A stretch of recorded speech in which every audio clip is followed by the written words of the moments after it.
So guys BSc limited के कल के वीडियो में हम लोगों ने आप लोगों की एसएल पोजीशन डिस्कस की थी कि क्या यहां पर पोजीशन बनती है ऑन चार्ट। एक एक लेवल पर किस तरह से आपकी गैप फिलिंग है और कौन सी आपकी बेसलाइन है। कल और परसों की वीडियोस में सभी पॉइंट्स डिस्कस किए थे। आज एक न्यूज डेफिनेटली मार्केट में है ही और आपको पता है बीएससी लिमिटेड डेरिवेटिव्स जैसी न्यूज पर बहुत ज्यादा रिएक्ट करता है। मार्केट पार्टिसिपेंट्स काफी हेवी रिएक्ट करते हैं क्योंकि इस तरह की अपडेट्स आपकी बीएसई लिमिटेड जैसी कंपनीज के रिवेन्यूज पर इफेक्ट कर सकते हैं।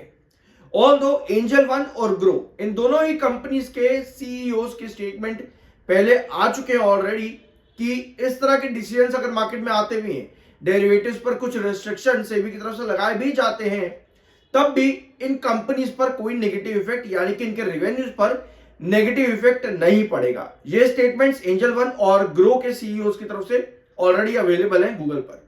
लेकिन बीएससी में क्या इफेक्ट है उसको यहां पर समझते हैं। I am NISM 7 certified, subscribe जरूर कर देना। पहले तो एक बार न्यूज जो आपकी है उसको यहां पर हेडलाइन देख लो, फिर हम आपके इंपॉर्टेंट पॉइंट पे आते हैं जो हमने कल के वीडियो में डिस्कस किया था। ठीक है, पहले एक बार न्यूज देख लेना यहां पे। Give me 1 second. ठीक है, ये रही हमारी news.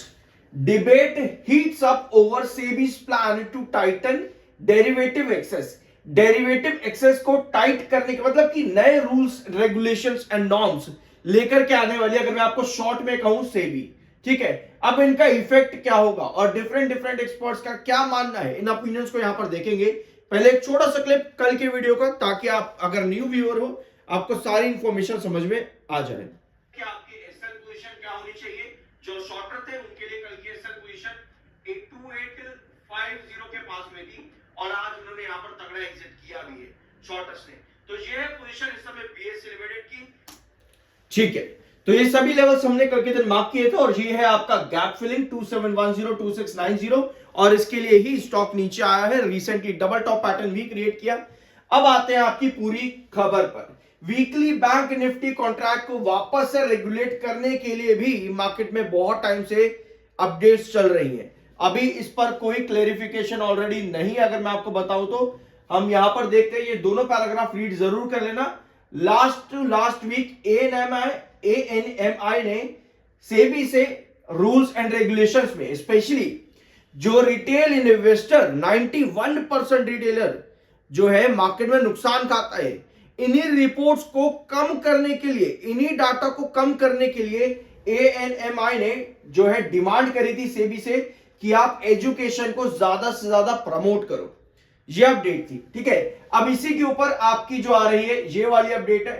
SEBI is reportedly considering tighter access to derivative trading through new suitability norms. ये है आपकी अपडेट। अब इस अपडेट का नुकसान जो है कुछ कंपनीज के रिवेन्यूज पर पड़ सकता है। ठीक है, जो आपके डेरिवेटिव प्रोडक्ट्स हैं, expressed concern about timing of these new proposal. In proposal की टाइमिंग पर भी कंसर्न बनाया गया है और ब्रोकरेज वॉल्यूम्स और साथ में इनकम, एक्सचेंज के वॉल्यूम्स और ब्रोकरेज इनकम के ऊपर भी यहां पर नुकसान देखने को मिल सकता है। Changes have already led to a give me 1 second. ठीक है, changes have already led to a moderation in exchange volumes and brokerage income. तो ये है अभी फिलहाल के लिए अपडेट और इसके नुकसान ओवरऑल आपको बीएससी लिमिटेड के रिवेन्यू। तो इस तरह के डिसीजन जब आते हैं तो मार्केट एक्सपर्ट्स का मानना है, राजेश बहेती, इनका मानना है कि मॉडरेशन देखने को मिल सकता है एक्सचेंजेस के वॉल्यूम्स पे और ब्रोकरेज इनकम्स पर। तो ये नेगेटिव कंसर्न्स हैं ओवरऑल और रिवेन्यूज पर भी आपको कमी देखने को मिल सकती है इन कमिंग क्वार्टर्स। ठीक है, अगर इस तरह से डिसीजंस इंप्लीमेंट कर दिए जाते हैं। ऑल्दो अभी सेबी ने यही कहा है कि ये सिर्फ प्रपोजल है, ड्राफ्ट से, अभी इन पर कोई फैसला लिया नहीं जा रहा है। तो इस पॉइंट को भी नोट कर लेना। तो अभी ये सिर्फ प्रपोजल रखे गए, इन पर अभी कोई डिसीजन नहीं आया है। कुछ क्वेश्चन एंड आंसर्स थे इंटरव्यू के अंदर जो पूछे गए थे इनसे, एक बार आप चाहो तो इनको भी यहां पर नोट कर सकते हो। ठीक है, अगर आप चाहो तो इन्हें रीड कर लेना।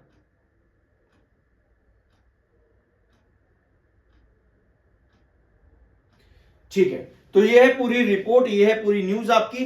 लेकिन मार्केट में टेंशन है, जैसा कि आप लोगों को मालूम ही है, मार्केट की टेंशन, यूएस ट्रेड डील, भैया इसका कुछ अता पता नहीं है। ऑल्दो ये फेडरल रेट कट वाली न्यूज, इसका भी रेट कट 10 दिसंबर को आएगा। हमारे इंडियन मार्केट के हिसाब से देखें तो 11 दिसंबर रात को आपको अपडेट देखने को मिल सकती है।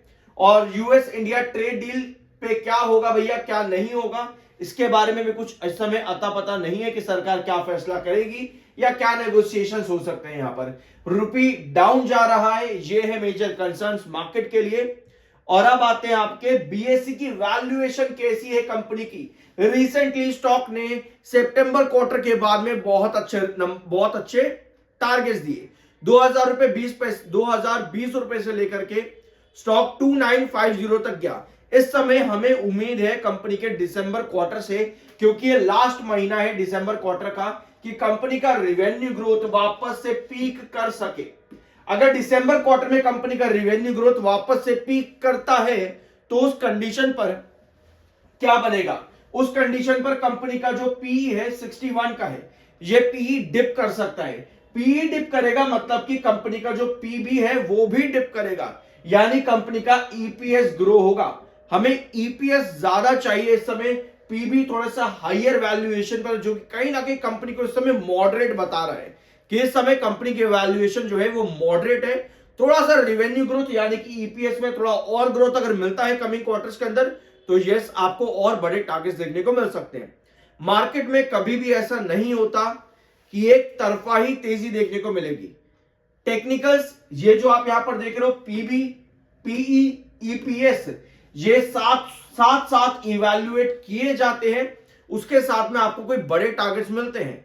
टाइमली इवैल्यूएशन बहुत जरूरी होता है। अगर आप शॉर्ट टर्म में हो, लॉन्ग टर्म में अगर आप हो, आपको कंपनी के फाइनेंशियल्स कैसे आ सकते हैं आने वाले क्वार्टर्स में, ग्रोथ क्या है कंपनी का, उन पॉइंट्स पर नजर रखनी चाहिए। ठीक है, तो ये है चीजें इस समय बीएससी लिमिटेड में। 52 का आपका आरएसआई है, 67.1 का आपका एमएफआई है, टेक्निकल्स न्यूट्रल है और एमएसीडी सिग्नल भी आपका नेगेटिव में नहीं है, जो कि एक अच्छी बात है। अब चार्ट पैटर्न में हुआ क्या है, यहां पर चार्ट पैटर्न जैसा कि हम लोग पिछले 2-4 दिनों से डिस्कस कर ही रहे हैं कि ये आपका गैप है 2710 से लेकर के 2690। इस गैप को फिल अप करने के लिए बीएससी लिमिटेड कुछ इस तरह की सिचुएशन यहां पर क्रिएट करेगा। यह पॉइंट हमने डिस्कस किया था कि जब आप यहां पर थे 2950 पर, जब आप लोगों ने डबल टॉप पैटर्न क्रिएट करा था, हायर वेज पैटर्न बनाने के लिए स्टॉक को 2850 से रिकवरी लेनी थी। नहीं करता तो हम यहां पर शॉर्टर एग्जिट करेंगे, ये चीज डिस्कस करी थी और वो चीज यहां पर हुई भी। शॉर्टर्स ने एग्जिट करा और आपको स्टॉक में वापस से इस गैप के आसपास ये स्टॉक इस समय आता देखने को मिल रहा है।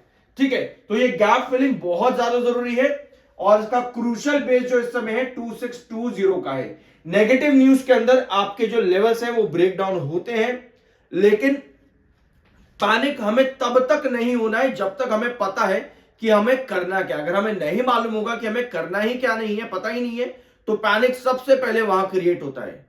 कभी भी आप कहीं भी एंट्री कर रहे हो, आपके पास एक ऑप्शन होना चाहिए। ऑप्शन क्या, कि भैया यहां से गिरावट अगर आ गई, मेरा डिसीजन गलत गया तो मुझे करना क्या है। अगर आप पहले डिसीजन लेने से पहले यही ऑप्शन नहीं रख सकते, आपके दिमाग में यही नहीं है कि भैया मेरा डिसीजन गलत गया तो मुझे क्या करना है, उसे इन्वेस्टमेंट नहीं कहते, उससे अपने आप को धोखाधड़ी कहते हैं, तुक्केबाजी कहते हैं। तो प्रॉपर इवैल्यूएशन करो, प्रॉपर रिसर्च करो, उसके बाद भी कोई भी डिसीजन लिया करो। I am NISM 7 certified, subscribe जरूर कर देना। मिलता अगले वीडियो में।